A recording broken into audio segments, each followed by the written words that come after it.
It's Sunday morning on CBS, and here again is Charles Osgood. Lonely Boy is a big hit for the two-man rock band known as the Black Keys. Both Keys talked this morning with Anthony Mason for the record. My custom stage outfit. They're anything but an overnight sensation. It took 10 years for success to slowly boil for the Black Keys. But suddenly, they just may be the hottest rock band in the country. I wanted love, I needed love, most of all. After their latest album, El Camino, debuted at #2 on the charts, they sold out Madison Square Garden in just 15 minutes.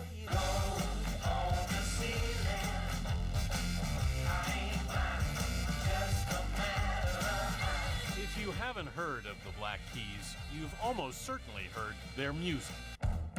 It's been used in more than 300 commercials, TV shows, and films. The Black Keys are Dan Auerbach on guitar and Patrick Carney, in those Buddy Holly glasses, on drums.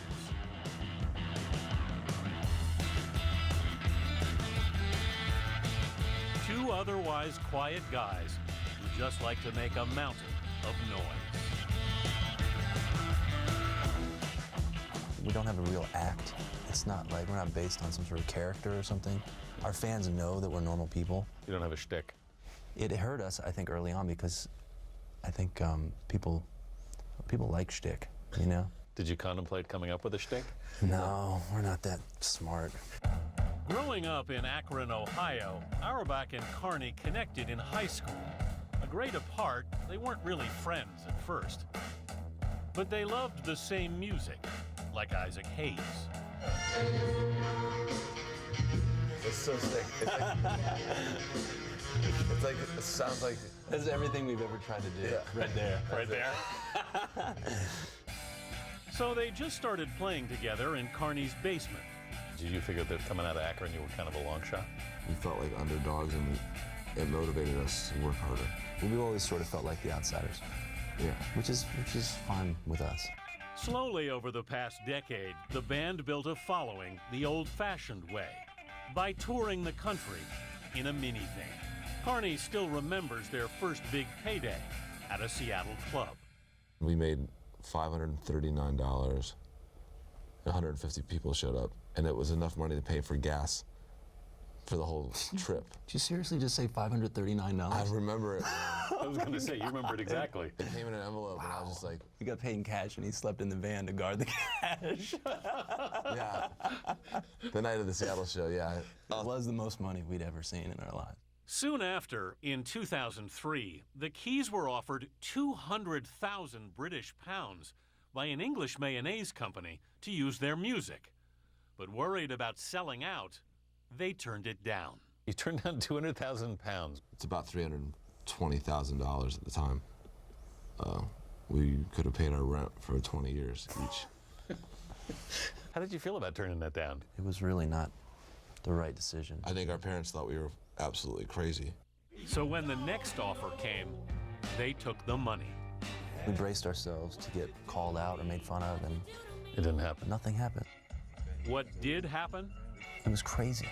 I used to see the puddles, but now I see the splash. As the band's music started appearing in commercials, the Black Keys began to get noticed. Last year, on the back of their breakthrough album, Brothers, they won 3 Grammys. It was so weird. It was also really weird being there on the red carpet. We felt so out of place. I felt so dumb in the tuxedo. It was so uncomfortable. I felt like I was wearing a hot dog casing.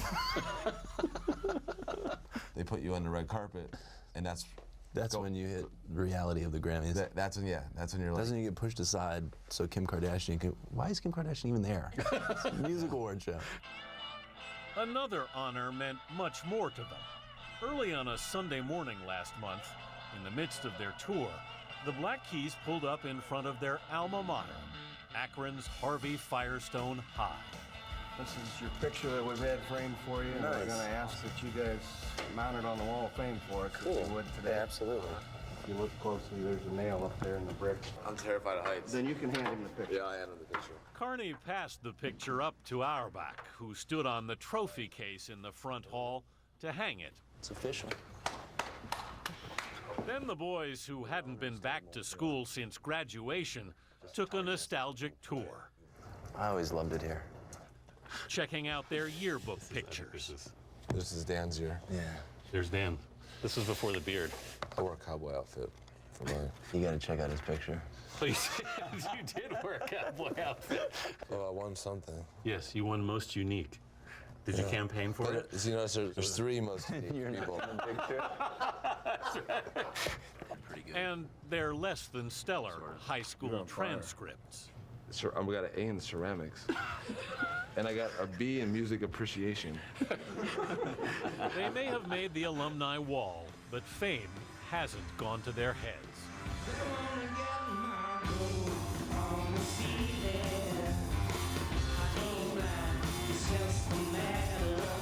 We haven't changed. We couldn't. Our families wouldn't let us, first of all. You know, our brothers would make fun of us relentlessly if we tried to even act like rock stars. My grandma would call me and ask me why I was being an idiot. Do you know? The band is still a family affair. Carney's brother Michael designs the group's artwork and album covers. Were you worried about him at all? Yeah, the first tour. Patrick's father, Jim Carney, is a reporter with the Akron Beacon Journal. I was like freaking out because I didn't know where they were and did they have enough money. And Now your son pulls up in his own bus. yeah, that's nuts. Carney and Auerbach, now in their early 30s, grew up just blocks apart in Akron. You literally did live right around the corner from each other. Yeah. Dan Auerbach's parents, Chuck, an antiques dealer, and Mary, a retired French teacher, never doubted their son.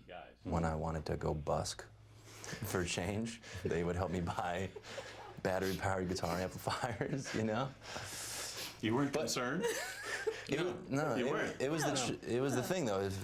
You know, they said if I wanted to do it, I had to do it. I couldn't just sit I around. like the work ethic. Oh, and that's it. And he never let us down. I mean, he's still the hardest working guy I know.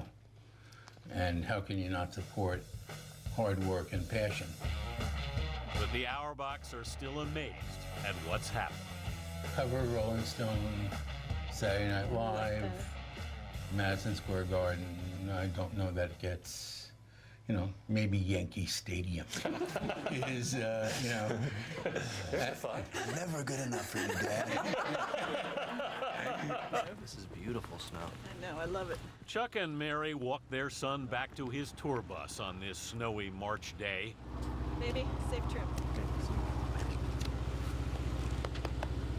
The Black Keys were headed out on their first tour of major arenas in America.